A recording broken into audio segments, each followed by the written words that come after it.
Every time you say yes when you mean no, a part of you dies. Not loudly, quietly, in the background.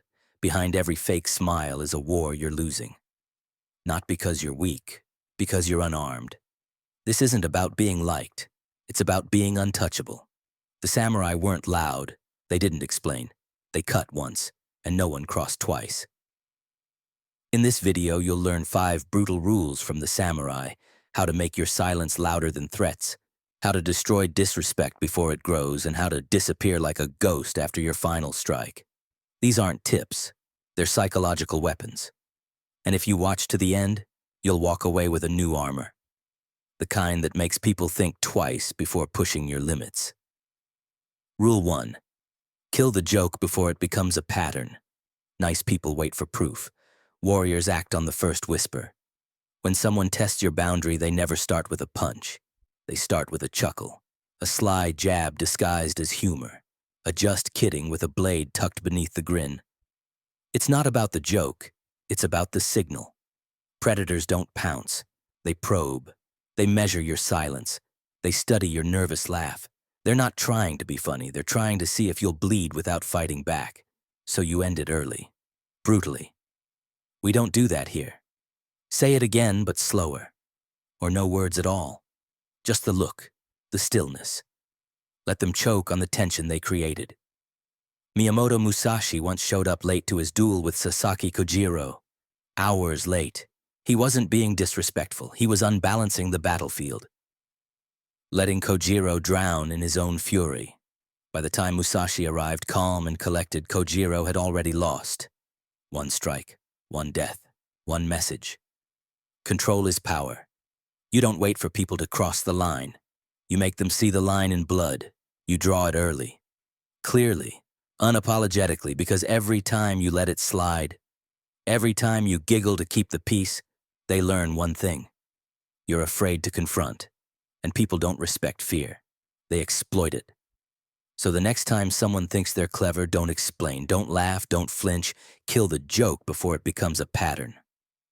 Rule 2. Make your silence uncomfortable. Power doesn't raise its voice, it walks into the room, and the room gets quiet. The samurai didn't speak to prove themselves, they didn't posture or explain, their silence was the message. Because true dominance isn't loud, it's still. It's composed. It's what makes others second-guess their own breath. When you enter a space, do not chase the spotlight. Let the spotlight shift to you naturally, involuntarily, because your energy demands it. Posture like steel, eyes that don't dart, face that doesn't shift for comfort. No filler words, no chuckles to break the silence, no apologies for taking up space. Hold their gaze, not to intimidate, but to reveal, because people fear what they cannot read. They fear the silence they can't fill. They fear a man who doesn't rush to speak.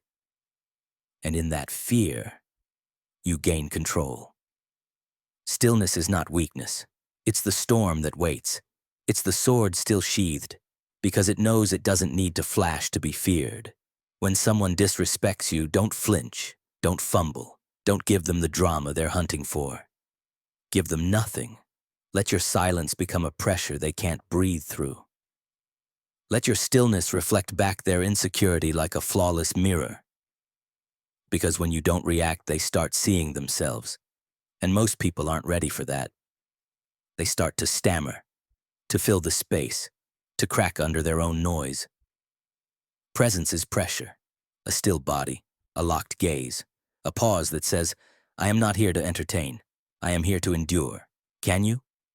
Most can't, most fold, because silence forces them to feel their own noise and it terrifies them. So the next time you walk into a room, don't try to be heard, be felt.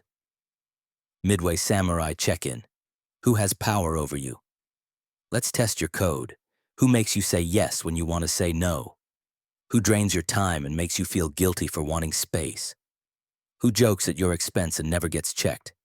If you can name names, you've already surrendered ground. But now, you take it back. Blade by blade, rule by rule. Rule 3. Banish the word sorry from your code. Sorry has become a crutch, a nervous tick, a ritual of the weak masquerading as politeness. You don't say it because you did something wrong. You say it to soften truth, to avoid confrontation, to shrink yourself so others don't feel small. But every time you say sorry when it isn't earned, you declare one thing: I am afraid to offend you. Sorry I can't. Sorry to bother you. Sorry for speaking up. No. Erase it. Delete it from your instinct. Replace it with command. That won't work. This is what I've decided. I'm unavailable. Period. No fluff, no guilt. The samurai didn't apologize for breathing. They didn't bow with their words. They didn't dilute their will to be more digestible. They spoke like swords, clear, final, and clean. Every apology you don't owe becomes a rehearsal for submission. A signal to the world. You can walk over me if you want. I'll even move aside. But you weren't born to walk on eggshells. You weren't forged to be soft at the edges just so others feel comfortable. If your truth makes them uncomfortable, good. Let it burn. Let it sting. Let them wrestle with your clarity. Because truth doesn't whisper, it cuts, and you are the blade. Your words should move like weapons, not flailing to be liked, but slicing through illusion, fear, and manipulation. So the next time you're tempted to apologize for living, for choosing, for speaking, stop. And remember this: power doesn't apologize, it asserts. Command isn't cruel, it's clean. And if someone can't handle your clarity, they were never meant to walk beside a warrior. Rule 4. Fortify your temple. You are not a hallway. You are not a doormat. You are a fortress. But most people treat your energy like a convenience store. Open all night, no boundaries, no respect. They barge in.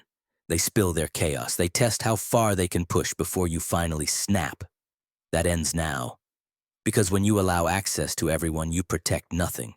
Your peace gets polluted, your purpose gets diluted, and your power starts leaking through invisible cracks. So you build walls. High, cold, sacred, not out of cruelty, but out of code. Set your private laws. Enforce them like a sovereign. No texts after dark. Your nights are not for rent. One chance per disrespect. There are no second slaps. Zero tolerance for guilt trips. Emotional blackmail is exile-worthy. And when someone crosses the line, don't warn them. Don't explain. Don't educate. They knew what they were doing. They were just hoping you wouldn't stop them. Burn the bridge while they're still walking on it. Mid-sentence, mid-drama, mid-manipulation. That tone doesn't reach me. We're done here. Turn, leave, silence. They'll call you heartless, cold, rude. Let them. The fortress doesn't tremble just because the peasants are screaming at the gate. This isn't cruelty. It's clarity. It's the understanding that not everyone deserves proximity. Not everyone gets to breathe your air. Your time is a shrine. Your attention is a throne. And your energy is the sword that guards both.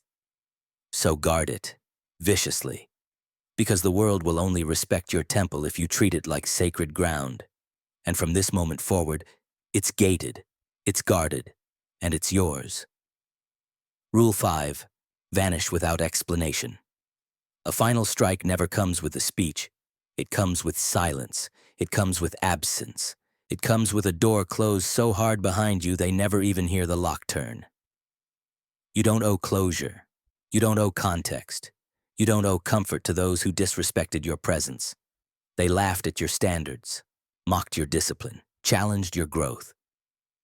So why offer them a front row seat to your exit? You don't explain a cut. You make it clean, and you let them bleed from their own ignorance.